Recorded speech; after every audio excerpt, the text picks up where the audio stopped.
Hello students, in this video we will study Unit 2, that is Electronic Spreadsheets. For the practical session, we will be using OpenOffice Calc. First, let's study what is consolidating data.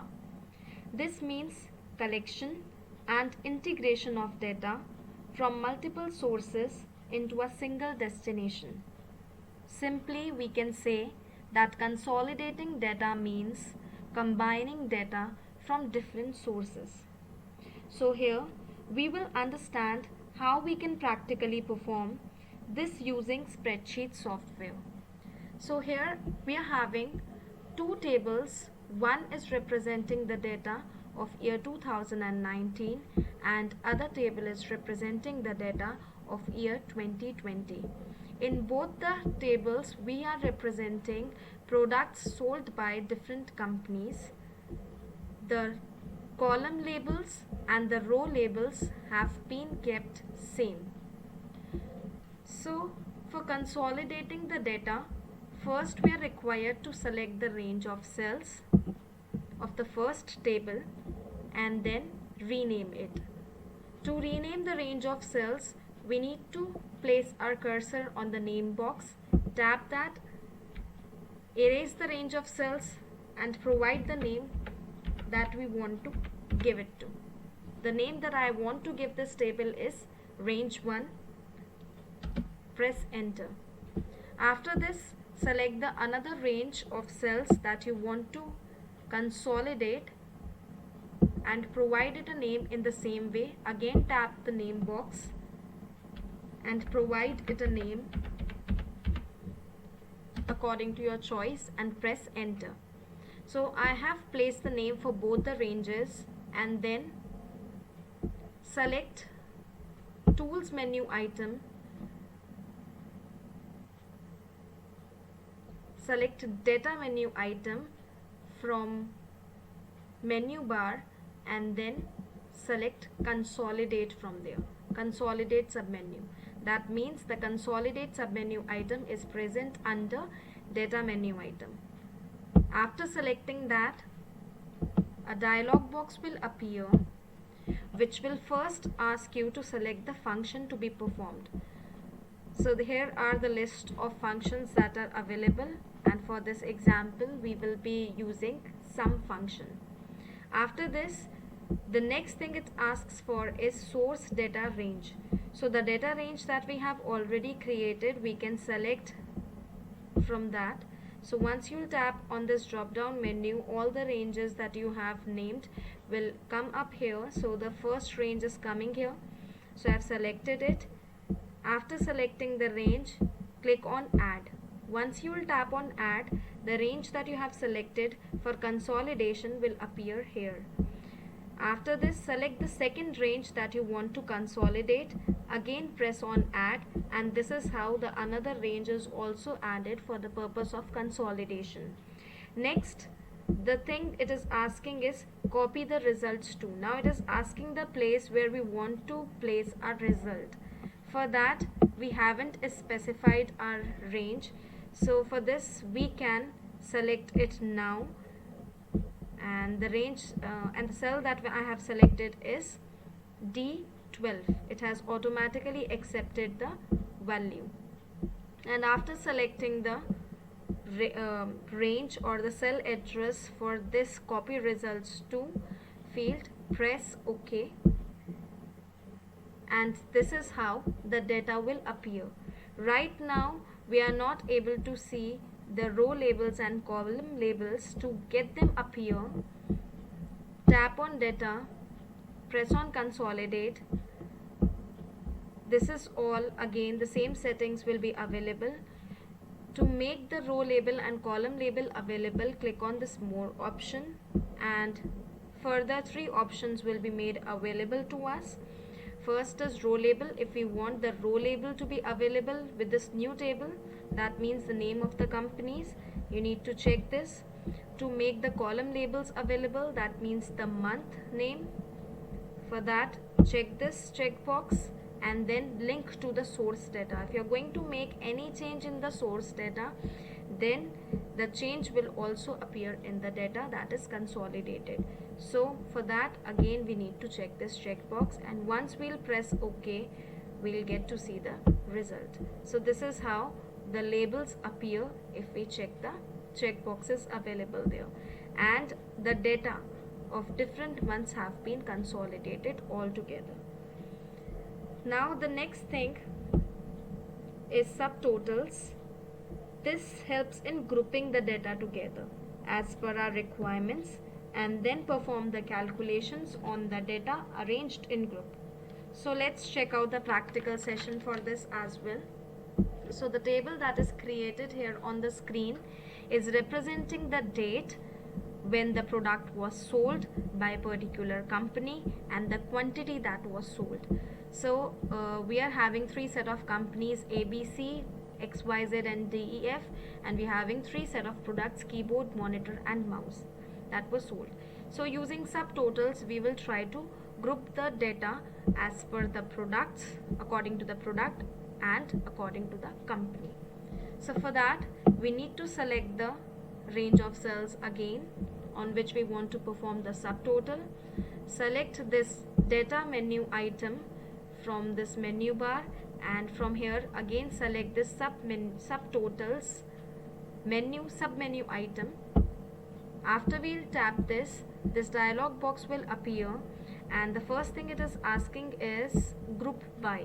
So the options that are available is the field labels, date, product, company and quantity. So now first it is asking that on what basis you want to group the data together. So let's keep it product. So on the basis of product, we'll be grouping this data. And then the second thing it is asking for is calculate the subtotals for. So the subtotal we are going to calculate is for quantity. We'll be calculating the total quantity. By default, the maximum number of groups that are provided by subtotal feature is 3 groups, but for now we are going to use the first group. We can even provide, if you're having the long set of table, we can even provide second group and third group and apply them all together in the same way.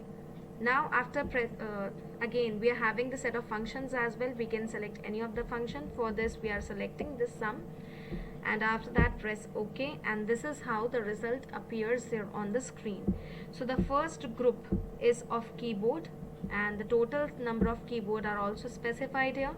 The second group is of monitor, in which the total monitors are also specified, and the third group is of mouse, and the total set of mouses are also specified here, and this is the grand total. So this is on the basis of product.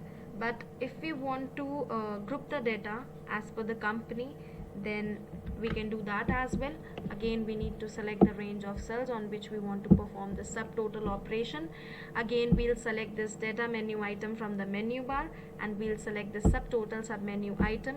But here from under the group by, we will be selecting the company this time and calculate the subtotals again for quantity. The function that we are going to use is sum, and then we'll be pressing OK. And this is how the group has been made as per the company. So the first group is for the company ABC, the second group is for DEF, and the third group is for XYZ. And let us apply 2 groups, though we are not having big table, but we can use 2 set of groups together. So again, subtotals. So in the first group we will arrange the data as per the product, and we will calculate the quantity. And in the second group we will arrange the data as per on the basis of company, and again calculate the subtotals, and we will press OK. Again, this basic function sum function we are going to use, and once we'll press OK, so we can see the 2 set of groups that are applied. One is of product and other is of company. So this is how the 2 groups and 3 groups work together. Now let us move on to the next topic, that is what if scenario. So now what is what if scenario? It is the process of changing the value in a cell to see how these changes will affect the result. of the formula. Simply we can say that it allows us to try the different set of values for the single formula. So the formula that we are using here for what if scenario is of simple interest. So this is the example we are going to use, and we have used three set of values: principal, rate and time. I've specified it here, and I have even specified the function for simple interest, that is P into R into T upon 100 is already specified here. So now how what if scenario works? So to define the scenario, we need to first select the range of cells in which we have entered the values and we have applied the formula, and then select this tools menu item from the menu bar, select this option scenario. After you select scenario, the first thing it asks for is the name of the scenario that you want to keep. So for now, the data that I have stored in these range of cells is simple interest, so I'm going to name it as SI1. And in comment section you can provide any of the comment, like principal that we are going to use in this is 10,000, and we can even select the display border to identify this uniquely. So the display border, let us keep it as green, and then we'll press OK. So this is the first scenario that is created. Now we'll try to change the value of principal, and we'll keep it as 20, and we'll identify the change that appears in this cell that is specifying the simple interest. So let us keep it as 20,000 and press enter, and we have observed the difference that appears there in the simple interest. So let us keep it as scenario 2. So to provide it a name as scenario 2, again select the range of cells, tap on this tool menu item from the menu bar, select the scenarios option, provide it a name depending upon the data that you have entered. Here I have entered simple interest, so I'm going to provide it SI2. In comment, the principal that I have kept is 20,000. It is just optional, by default it accepts the comment, and the display or border that I want to keep to identify it uniquely is, let us keep it as blue, and then press OK. So this is the second scenario that is created. Again we can create more set of scenarios. Let us create the third one as well, in which the principal amount that I want to keep is 30,000. You can change any of the value, you can change rate, you can change time as well, and then press enter, and now here is the difference that appears. Again, to save this scenario, we'll select these range of cells, we'll click on tools, we'll select scenario, and again we'll provide the name depending upon the data that we have saved. Again we'll select the border for this, let us keep it as black, and press OK. So we have created three set of scenarios, and this is the drop down arrow that appears, which specifies that once we'll tap on this, all the set of scenarios that we have created will get listed. So if we'll select any of the scenario will appear, and this helps in identifying the data easily. So this is how scenario works.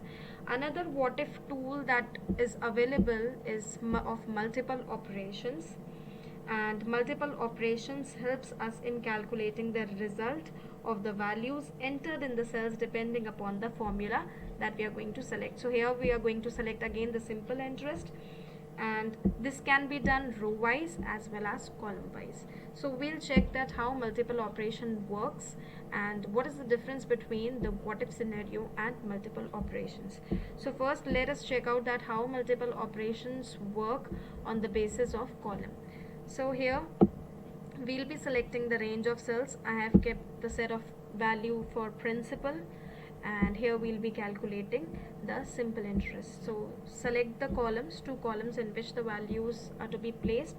Then again select this tools option, and this data option, data menu item. So this multiple operation is available under data menu item in the menu bar, and then click on multiple operations. So this is the dialog box that appears there on the screen. So first it is asking for formula. So the formula that we want is, just select the formula, just select the cell where you have placed the formula. So this is the cell where I have already placed my formula, so I'm going to select this. So it has automatically obtained the address of the cell. and it is asking me to provide the row input or the column input. So right now we are using the column input, so we'll be highlighting that cell, and then the column input we have provided the principal.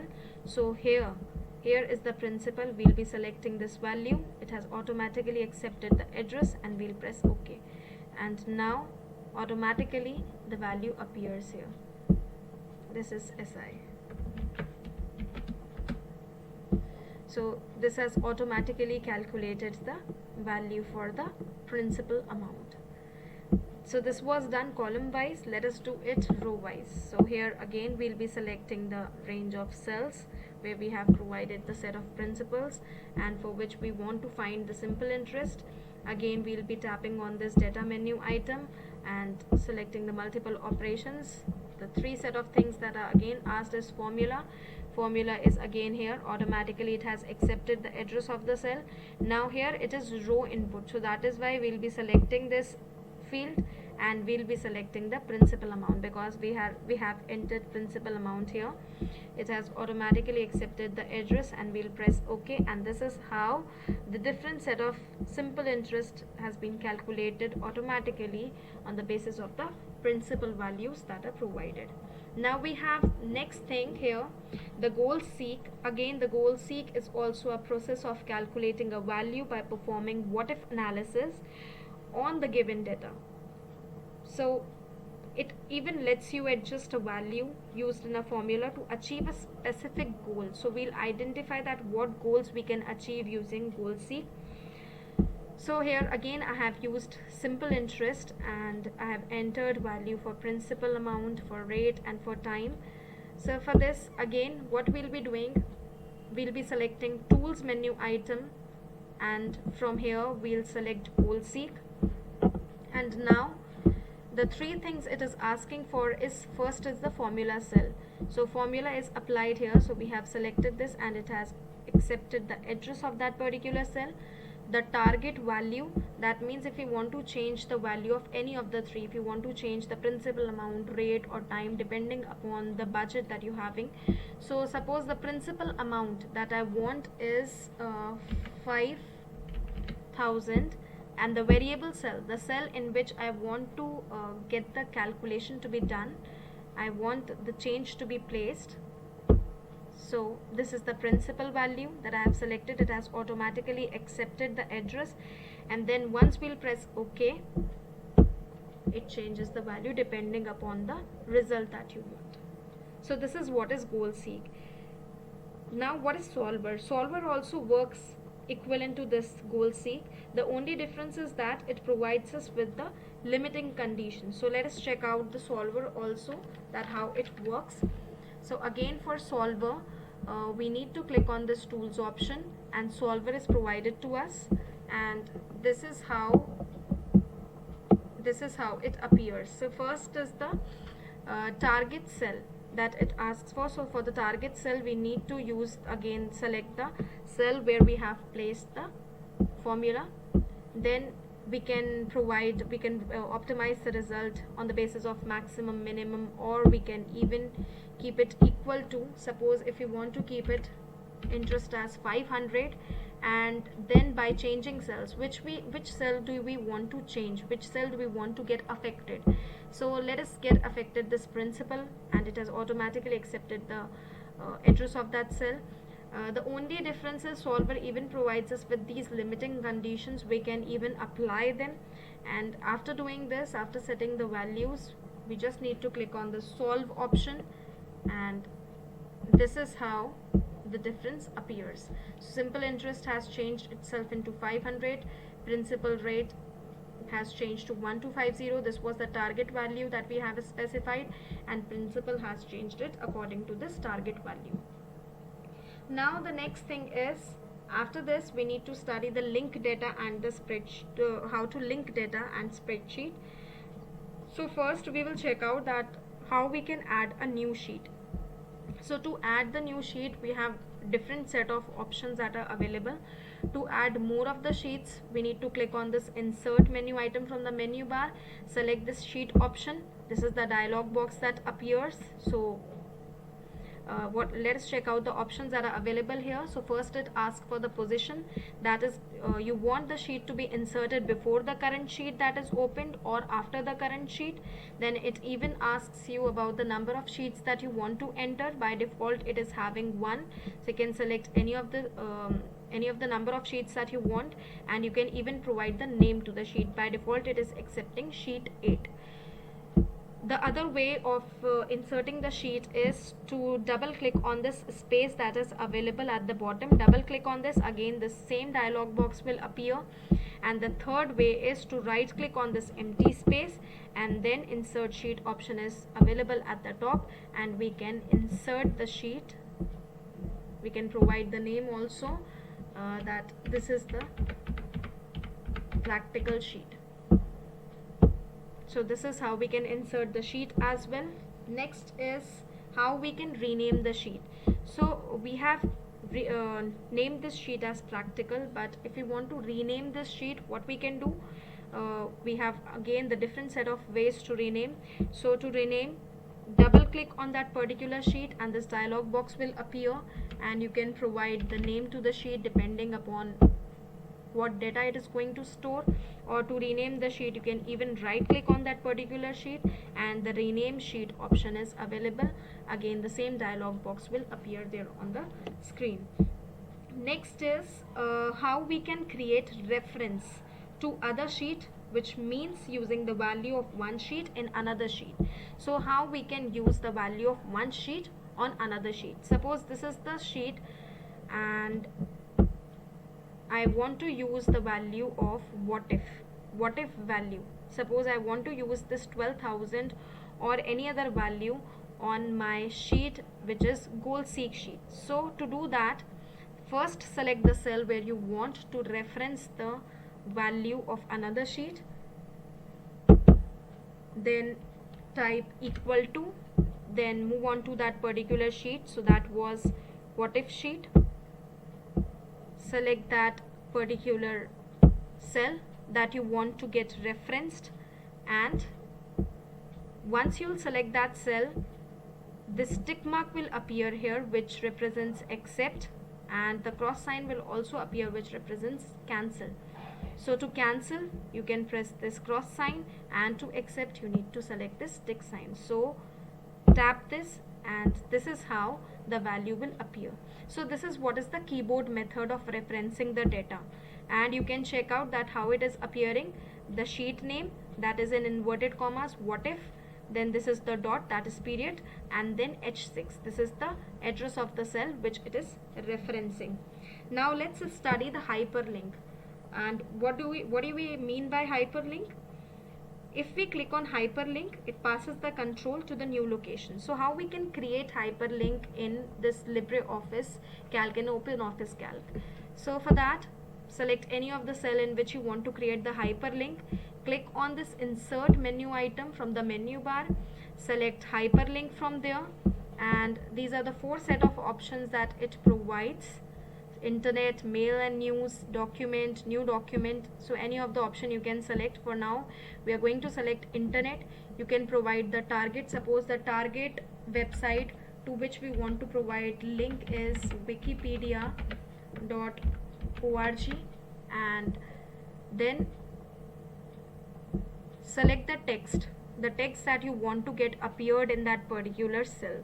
So let us keep it as Wikipedia, and then apply. After applying, close this dialog box and it is appearing here. So this is the hyperlink that is appearing, and once you'll placing your cursor on this, the cursor is changing itself into finger like shape, which represents that it is going to pass the control to wikipedia.org. Next is how we can make our sheet shared, how we can make our sheet shareable. We know that why do we share the sheet? So that we can work collaboratively on a single sheet. So for that, we need to select this